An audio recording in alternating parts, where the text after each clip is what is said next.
எதிர்நீச்சல்ல ஆதி குணசேகரனுடைய ஆட்டத்தையும் வண்டவாளமெல்லாம் தண்டவாளத்துல ஏத்தி விடுறதுக்காக குணசேகரனுடைய மூத்த வாரிசான ஆதித்யா வந்து நிக்கிறாங்க. இதை எதிர்பார்க்காத குணசேகரன், யாரடா நீ, எங்கடா வந்தீங்கன்னு கேக்குறாங்க. அட, என்னடா இது, ஒன்றும் தெரியாத மாதிரி கேக்குறீங்க. வாரிசு உங்களை தேடி நான் எதுக்கு வருவேன் அப்படின்னு வரும்போது அங்கிருந்த எல்லாருமே திகச்சு பாருங்க. எனது வாரிசா? டே, என்னடா உனக்கு புத்தி கிட்டி கெட்டு போச்சா? இருந்துடா வரேன்னு கேக்குறாங்க குணசேகரன். ஐயா சாரி, ராமேஸ்வரத்துல இருந்து வரேன். என்னடா ரத்த சொந்தம் இங்க இருக்குதுன்னு சொன்னாங்க. சொந்தத்தை தேடி வந்து சொத்தை பார்த்துட்டு போலான்னு வந்திருக்கேங்கிறாங்க. எது சொந்தம் சொத்து, என்னடா பேசிட்டு இருக்க? டேய், வந்தன்னு வச்சுக்கோ, கழுத்தை நெரிச்சு கொன்னே போட்டுருவேன். யாரோட வருஷடா நீ அப்படின்னு சொல்லி கதிர் வந்து கழுத்து பிடிக்க வராங்க. அடப்போது நிறுத்தியா, ராமேஸ்வரத்துல வந்து இவர் ஆடின ஆட்டத்தையெல்லாம் புட்டு புட்டு வைக்கிறேன் கேளு அப்படின்னு சொல்லிட்டு குணசேகர் கட்டி காப்பாத்தின ரகசியத்தை உடைக்க வந்திருக்காங்க. குணசேகரனை பற்றி சொல்லி குணசேகரன் எதுவும் பேசாம அமைதியா நிக்கிறத பார்த்ததும் அந்த குடும்பமே அப்படியே அதிர்ச்சியில உறைஞ்சு போய் நிக்கிறாங்க. என்னெல்லாம் நடக்க போதுங்கிறதையும் நம்ம இந்த வீடியோல பார்க்கலாம். வாங்க வீடியோக்குள்ள போலாம். ஜனனி சக்தி ரெண்டு பேருமே அஸ்வினை நம்பிக்கிட்டு இருந்தாங்க. ஆதாரத்தை கொடுப்பான், அந்த ஆதாரத்தை வச்சு எப்படியாவது குணசேகரனை மடக்கி பிடிச்சு இந்த குடும்பத்துல நாமளும் எதுவும் நிம்மதியா வாழலாம்னு நினைச்சிட்டு இருந்தாங்க அந்த வீட்டு பெண்கள். அப்பதான் அஸ்வினை இந்த குணசேகர் தான் சுட்டு தள்ளியிருப்பாருன்னு நினைச்சுக்கிட்டு அஸ்வினியும் சுட்டு கொண்டுட்டாங்க. அவங்ககிட்ட இருந்த ஆதாரத்தையும் நம்மளால வாங்க முடியல. நம்ம எப்படி சக்தி அவரை சமாளிக்க போறோங்கிறாங்க ஜனனி. நீ ஒன்றும் கவலைப்படாத ஜனனி, அந்த ஆதாரம் நிச்சயமா அவங்ககிட்ட தான் ஏதோ ஒரு இடத்துல வச்சிருப்பான். நம்ம அதை தேடி கண்டுபிடிக்கலாம். நான் நாளைக்கே உடனே நான் ராமேஸ்வரம் போறேன். இவரை பத்தின ரகசியங்கள் ஏதாவது நம்ம கைக்கு சிக்குதான்னு பார்க்கலாங்கிறாங்க. என்ன சக்தி, திடீர்னு இப்படி முடிவு எடுத்துட்டியேங்கிறாங்க. ஆமா ஜனனி, இது வரைக்கும் பொறுத்ததெல்லாம் போதும். இன்னும் டைம் கொஞ்சம் தான் இருக்கு. 15 நாட்களுக்குள்ளேயே நம்ம எல்லா ரகசியத்தையும் கண்டுபிடிச்சாகணும். அப்பதான் இவரை மடக்க முடியுங்கிறாங்க. சரி சக்தி, நீ முடிவு எடுத்ததுக்கு அப்புறம் அதில் நான் குறுக்க பேச விரும்பலைங்கிறாங்க. சரி ஜனனி, காலையில படிஞ்சதும் நான் கிளம்புறேன். இங்க எல்லாமே பார்த்துட்டு உன்னோட வேலையும் பிசினஸையும் தொடர்ந்து செய்யுங்கிறாங்க. சரிங்கிறாங்க ஜனனி. அடுத்த நாள் காலையில சக்தி ஒரு 2-3 நாள் தங்குற மாதிரி அவங்க ட்ரெஸ் எல்லாம் திங்ஸ் எல்லாம் எடுத்து வச்சுக்கிட்டு மீனாட்சி அம்மனை கும்பிட்டுட்டு அங்கிருந்து கிளம்புறாங்க. அப்ப கதிர் வீட்டை விட்டு வெளியே போகக்கூடாதுன்னு ரூல்ஸ் பேசிட்டு இருக்காங்க. என்னைய வீட்டு விட்டு வெளியே போகக்கூடாதுன்னு சொல்றதுக்கு யாருக்கு என்ன ரைட்ஸ் இருக்கு? யாரும் என்ன சொல்றதுக்கு எந்த தகுதியும் கிடையாது. ஏன், உன் அண்ணன் போனாரே, 4 நாள் போயிட்டு வந்தாரு, உங்ககிட்ட யார்கிட்டயாவது சொல்லிட்டு போனாரா? இப்ப நான் மட்டும் எதுக்காக உங்ககிட்ட எல்லாம் சொல்லணும்? நீங்க ஏன் என்ன போக வேண்டாம்னு சொல்றீங்க? நான் போய்த்தான் தீருவேங்கிறாங்க சக்தி. குணசேகரன் சொல்றாரு, சரி அவன் போய் தொலைகட்டும், இனிமே அவன் திரும்பி வரக்கூடாது, அப்படியே தொலைஞ்சு போகட்டும், ஒளிய திரும்பி வந்துடாத, இதுவே கடைசியா இருக்கட்டும்னு சொல்லி அனுப்புறாங்க குணசேகரன். எங்க தான் போறான்னு தெரியலையே, போற இடத்த சொல்லிட்டு போக வேண்டியதானே? அப்படி நீ சொல்லாத இடத்துக்கு போய் உன் பொண்டாட்டி எதோ இழுத்துக்கிட்டு வந்து விட்டாலே, அந்த மாதிரி நீ எதையாவது வீட்டுக்குள்ள கண்ட கர்மதத்தை இழுத்துக்கிட்டு வந்து விட்டுறாதுங்கிறாங்க. என்ன உங்களுக்கு எல்லாத்துக்கும் எதுக்கு இப்ப அவனை அப்படி சாபம் மட்டும் கரிச்சு கொட்டுறீங்க? அவ எங்க போகணும் அதுதானே உங்களுக்கு தெரிஞ்சுக்கணும். அவ எங்க பிசினஸ் விஷயமா கோயம்புத்தூர் போறான்னு சொல்றாங்க ரேணுகா. அங்க மாமியார் வீடு இருக்கான்னு கேக்குறாங்க கதிர். டே கதிர், பேசாத, அவன் எங்க போறான்னு எனக்கு தெரியும், நீ பேசாம அமைதியா இருங்கிறாங்க குணசேகரன். தெரியல, தெரிஞ்சுக்கிட்டே எதுக்காக அவன் போறவன நீங்க சாபம் மட்டும் அனுப்புறீங்கன்னு சொல்லிட்டு ரேணுகாவன் வந்து நீங்க பின்னாடியே ஓடி சக்தி கிட்ட சொல்றாங்க. இதை பாருடா சக்தி, உங்க அண்ணா பேசுறது எதுவுமே சரியில்லைப்பா, ஏதோ அபசகுணம் மாதிரியே பேசுறாரு. நீ தனியா போறது கொஞ்சம் ஆபத்தா இருக்குமோன்னு எங்களுக்கு தோணுது. நீ போக வேண்டாம்ப்பா, வேணா இருந்துக்கோங்கிறாங்க நந்தினி. இவருக்கெல்லாம் பயந்துக்கிட்டு நம்ம அப்படியெல்லாம் இருக்க முடியாதா நீ?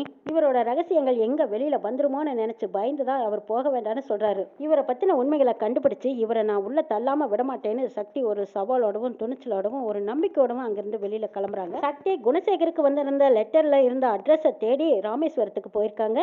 ராமேஸ்வரத்துல அந்த அட்ரஸை கண்டுபிடிச்சு பார்க்கும்போது அது மாசியோட அட்ரஸ். மாசியை போய் பாக்குறாங்க. அவர் ரொம்ப ஏழை வறும குடும்பத்தை சேர்ந்தவரா இருக்காரு. குணசேகர் அதுக்கு முன்னாடியே மாசி கிட்ட சொல்லி வச்சிடுறாங்க. இதை பாருடா மாசி, நம்மளோட ரகசியம் இந்த ராமேஸ்வர கடல் அலையோட கலந்துடணும்.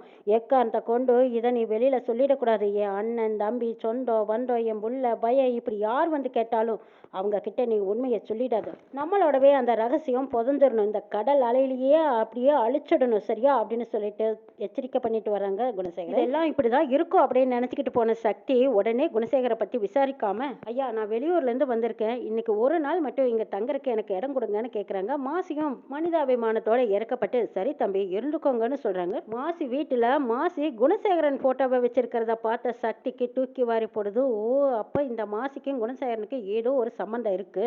அப்போ இந்த மாசிக்கு குணசேகரனை பத்தின விவரங்கள் அனைத்தும் தெரியும்னு நினைச்சிட்டு இருக்காங்க சக்தி. எப்படியாவது இவர் கூட இவரோட வீக்னஸ் என்னன்னு தெரிஞ்சுக்கிட்டு இவர்கிட்ட குணசேகரை பத்தி விசாரிக்கணும்னு நினைக்கிறாங்க. ஆனா குணசேகர் ஏற்கனவே எச்சரிக்கை பண்ணி வச்சிருப்பாரு. அநேகமா இவன் வாய் திறக்க மாட்டான்னு நினைச்ச சக்தி வேறொரு தந்திரமான முறையில குணசேகரை பத்தி விசாரிக்கிறாங்க. சில உண்மைகள் கண்டுபிடிக்கிறதுக்கு முன்னாடி முன்னாடியே வீட்டுல இங்க குணசேகரன் சக்தி கிளம்புனதுமே கோயிலுக்கு போயிட்டு வந்தேன்னு சொல்லி திருநீர் கொண்டு வந்து வீட்டுல கொடுக்குறாங்க. முல்ல இந்த அந்த பொம்பளைகளுக்கும் கொண்டு போய் கொடுத்துரு அப்படின்னு சொல்லி திருநீரை கொடுக்குறாங்க. ஆமா எங்க அம்மா எங்க போச்சுன்னு கேக்குறாங்க குணசேகரன். வீட்டுல சத்தம் அதிகமா இருக்குதுன்னு அத்தை அவங்க தம்பி வீட்டுக்கு போயிருக்காங்கன்னு சொல்றாங்க கரிகாலன். ஓ அப்படியா, சரி போயிட்டு வரட்டுங்கிறாங்க குணசேகர். ஆமா வீட்டுல எல்லாரும் எங்க போயிருக்காங்க, மேலதான் இருக்காங்களாங்கிறாங்க. ஆமாங்கிறாங்க ஞானம்.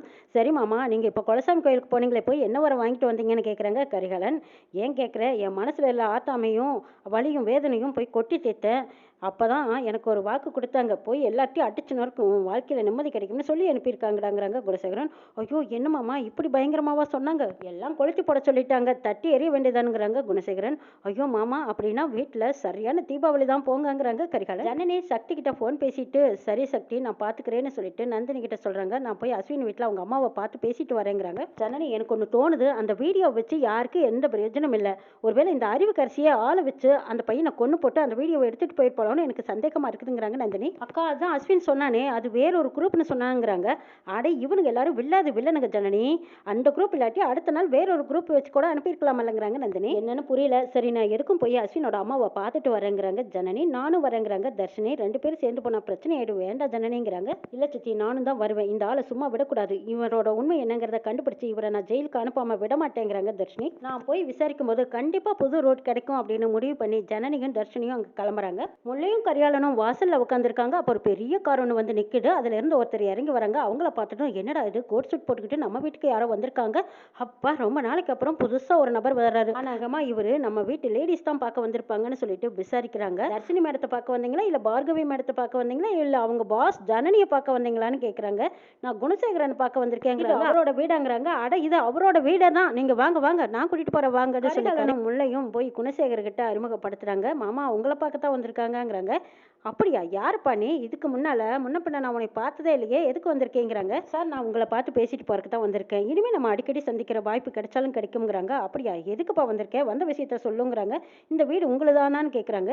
எது வீடு எம்படுதா, ஏப்பா எதுக்கு வந்து வராதுக்கு முன்னாடி வீட்டை பற்றி பேசிட்டு இருக்க, ஏதாவது டேக்ஸ் கேஸ் கட்டலின்னு கேட்க வந்தீங்களாங்கிறாங்க கரிகாலன். டேய் வாய் வச்சுக்கிட்டு சும்மா இருடா, எதுவும் பேசாம அமைதியா நில்லு, என்னதான் சொல்றாருன்னு கேட்கலாங்கிறாங்க கதை. தம்பி நீ யாரு முதல்ல சொல்லுன்னு கேட்குறாங்க குணசேகரன். ஒரு பெரிய கம்பெனியில் மேனேஜரா இருக்கேன், இந்த ஏரியாவிலே பெரிய ஹோட்டல் கட்டலான்னு நாங்க முடிவு பண்ணிருக்கோம், அதனால இந்த ஏரியாவில் இருக்கிற வீடெல்லாம் நாங்க பார்த்து பேசி முடிச்சாச்சு, அடுத்தது உங்க வீடு இன்னும் 2-3 வீடு தான் இருக்கு, அதையும் நாங்க பார்த்து பேசி முடிச்சுட்டு போயிட்டோம். ஓகே சொல்லிட்டீங்கன்னா நல்ல நாளையில ரெஜிஸ்ட்ரேஷன் வச்சுக்கலாங்கிறாங்க. நீங்க ஓகே சொல்லிட்டீங்கன்னா இன்னைக்கு இருக்கிற மார்க்கெட்டிங் ரேட்டை விட 10% உங்களுக்கு கூடுதலா தரதா எங்க பாஸ் சொல்லியிருக்காங்கிறாங்க. யாரடா உன்னோட பாஸ், எங்க வந்து என்ன பேச்சு பேசிட்டு இருக்க, டேய் நாட்டு வீட்டுக்குள்ள வந்து நின்னுக்கிட்டு என்னோட வீட்டு வேலை பேசிட்டு இருக்கியா, என்ன நினைச்சிட்டா மதுரைக்குள்ள வந்தீங்க, நீயும் உன் பாசும் 2 பேரும் வால் அடிக்கிட்டு வந்துட்டீங்களா, ஒட்ட நறுக்கி போடுவேன்டா, ஒழுங்கு மரியாதை ஓடி போயிருங்கிறாங்க குணசேகர். காசுக்காக ஊட்ட வைக்கிற நாரப்பையன் நினைச்சுக்கிட்டியாடா, டே யாருடா அந்த பாஸ், அவங்ககிட்ட இருக்கிற சொத்தையெல்லாம் அடுத்த நிமிஷமே வாங்குற தகுதி எனக்கு இருக்குடா, இங்க உங்களோட பாஸ் யாருன்னு காட்டுங்கிறாங்க குணசேகர். உன்னோட பாஸ் எங்கேங்கிறாங்க. காருக்குள்ள உட்காந்துருக்காரு ஆதித்யா. சார் நீங்க பேசுனதெல்லாம் எங்க பாஸுக்கு தெரிஞ்சது, அவ்வளவுதான், உங்க சோழியை முடிச்சு போடுவாங்கிறாங்க. ஏய் உன் பாஸ் என்ன பெரிய மைசூர் மகாராஜாவான்னு கேக்குறாங்க கதிர். இத பாருங்க, ஆளாளுக்கு ரொம்ப அதிகமா பேசாதீங்க, அப்புறம் ரொம்ப ஃபீல் பண்ணுவீங்கன்னு சொல்லிட்டு இருக்கும்போதே எல்லாருமா சேர்ந்து கை விற்க ஆரம்பிச்சிடுறாங்க. டே மரியாதையை வீட்டு விட்டு வெளியே போடா அப்படின்னு சொல்லி வீட்டுக்குள்ள வந்தவரை கழுத்து பிடிச்சு சட்டையை இழுத்து வெளியே தள்ளுறாங்க. அவரும் வெளியில வந்ததுக்கு அப்புறமா காருக்குள்ள உட்காந்துருக்கிற அவரோட பாஸ் போய் பார்த்து 2 பழமை பேசுனதும் அப்பவே வந்து கார் ஸ்டார்ட் பண்ணி கிளம்புறாங்க. கரிகாலன் பின்னாடியே ஓடிட்டு போய் அது யாரா இருக்குன்னு எட்டி எட்டி பாக்குறாங்க.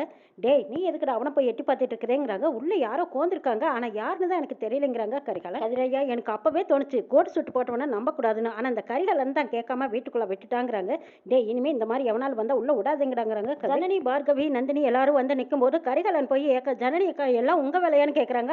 ஆமா இவ அடுத்த வேலை சோத்துக்கே சிங்கி அடிக்கிறா, இவ போய் கோடி கொடுக்க கொட்டி கொடுக்குறேன்னு சொல்லி எவனையாலும் வர வச்சிருப்பாளா என்ன, இவெல்லாம் செஞ்சிருக்க மாட்டாடாங்கிறாங்க கதிர். எப்பா வெளியில நின்று சத்தம் போட்டுட்டு இருக்காதீங்க, வாங்க போடலாம் அப்படின்னு குணசேகரன் கூப்பிட்டதுக்கு அப்புறம் கரிகாலன் கதிர் எல்லாரும் வீட்டுக்குள்ள போறாங்க.